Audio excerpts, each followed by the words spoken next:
Rate নেয়। যদিও সব ল্যাবরেটরি স্মল, মিডিয়াম বা লার্জের নিয়ম অনুযায়ী যে যার শ্রেণী অনুযায়ী দাম একটা নির্দিষ্ট হওয়া উচিত, কিন্তু সেটা তারা কখনোই করেন না। কারুর কাছে যদি 15,000 নেন, কারুর কাছে 22,000 নেন, কারুর কাছে 30,500 নেন। বর্জ্য পরিবহনের ক্ষেত্রে মূল্য বৃদ্ধি ও বর্জ্য পরিষেবা অব্যবস্থার প্রতিবাদে বিক্ষোভ দেখালো ডায়াগনস্টিক সংস্থার কর্তৃপক্ষরা। পূর্ব মেদিনীপুর ডায়াগনস্টিক ওনার্স ওয়েলফেয়ার অ্যাসোসিয়েশনের পক্ষ থেকে বুধবার দুপুরে হলদিয়ার দুর্গাচকে অবস্থান বিক্ষোভ করে। তাদের মূলত দাবি, পূর্ব মেদিনীপুর জেলার হলদিয়ার দুর্গাচকের শ্রীকৃষ্ণপুরে বর্জ্য পরিষেবার সংস্থা রেমকি কোম্পানি ডায়াগনস্টিক সেন্টারগুলোতে পরিষেবা ঠিকমতো দিচ্ছে না, যথা সময়ে মালগুলো আনার দায়িত্ব নিচ্ছে না, 2 দিন 3 দিন কিংবা 5 দিন অন্তর গিয়ে পৌঁছাচ্ছে, 2-3 দিন অন্তর থেকে 5 দিন অন্তর তারা যাচ্ছে। তাছাড়া এই পরিষেবার জন্য নির্ধারিত মূল্য দিন দিন বেড়েই চলছে। বর্তমানে এই মূল্য বাৎসরিক 30,000 টাকা পর্যন্ত পৌঁছে গেছে বলে দাবি। তাদের মূলত দাবি, এই বাৎসরিক মূল্য অর্ধেক করতে হবে এবং পরিষেবা সঠিকভাবে দিতে হবে। পূর্ব মেদিনীপুর জেলার প্রায় 400 ডায়াগনস্টিক সেন্টার ও কর্তৃপক্ষরা এই ডেপুটেশন জমা দেয়। বজ্র পরিবহনের ক্ষেত্রে মূল্য বৃদ্ধি এবং বজ্র পরিষেবার অব্যবস্থার প্রতিবাদে বিক্ষোভ দেখালো ডায়াগনস্টিক সংস্থার কর্তৃপক্ষরা। একজন ল্যাবকেও এখনো পর্যন্ত সকাজ করেননি। দ্বিতীয়বার যখন আমরা এটা খোঁজ নিতে গেছিলাম, তখন উনি পরিষ্কার বলেছেন সিওমিজ দপ্তরে র্যামকি আমাদের যে মাসিক চুক্তি রয়েছে সেই ভাড়াটা দিনের পর দিন বাড়িয়ে চলেছে, যেটা এই মুহূর্তে খুবই স্মল ল্যাবরেটরির পক্ষে বোঝা মনে হচ্ছে। এবং পরিষেবা কোথাও কোথাও আপনারা কি সরাসরি র্যামকিকে টাকাটা মেটান না অন্য কাউকে? না, আমরা সরাসরি র্যামকিকে পয়সাটা দিয়ে থাকি।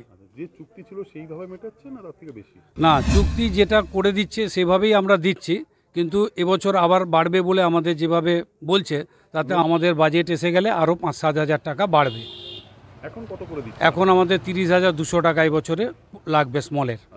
যে আমাদের পরিষেবা ঠিক দিতে হবে এবং রেটটা আগের মতো মাসিক 1,000 টাকা বা বাৎসরিক 12,000 বা 14,000 টাকা করতে হবে।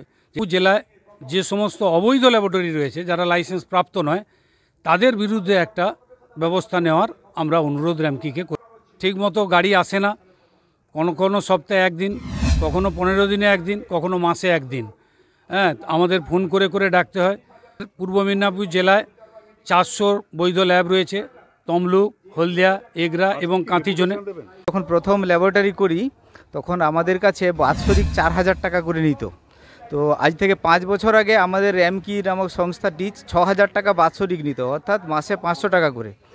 গত বছর আমাদের কাছ থেকে নিয়েছে প্রায় 25,000 টাকার বেশি। এই বছর বলছে ওরা 30,000 টাকার বেশি দিতে হবে বাৎসরিক। আমাদের পরিষেবা ঠিকঠাক পাই না। তাছাড়াও আমাদের যে ওই পেপারগুলো ওদের কাছে কিনতাম 5 টাকা ছোট। র্যামকি আমাদের ওয়েস্ট যে বর্জ্যগুলো ওইগুলো ওরা ক্যারি করে নিয়ে যায়। এই জন্য ওরা বলছে যে 5 বছরে 5 গুণ টাকা বাড়িয়েছে। আমরা এটা মানছি না, মানব না। আমরা চাই র্যামকি প্রত্যাহার করে আমাদের লাইসেন্স রিনিউয়াল হোক এবং আমরা র্যামকি ছাড়া যেভাবে আগে আমরা বর্জ্য ওয়েস্টেজ করতাম আমরা সেভাবে করব। আর র্যামকি যদি আমাদের সহযোগিতার হাত বাড়িয়ে দেয়, অর্থাৎ তার রেটটা কমিয়ে আনে, যেটা 5 বছর আগে 6,000 ছিল, আমরা সেটা চাইবো না। আমরা 5 বছরে অন্তত 6,000 জায়গা 12,000 হোক, কিন্তু এইভাবে ওরা র্যামকিটা পরিষেবা দিক এবং তার জন্য আমি ওদের কাছে অনুরোধ করব। এই জন্য আমরা আজকে ডেপুটেশনে অংশগ্রহণ করেছি। আমি ময়না থেকে এসেছি, গোপালচন্দ্র কপাট।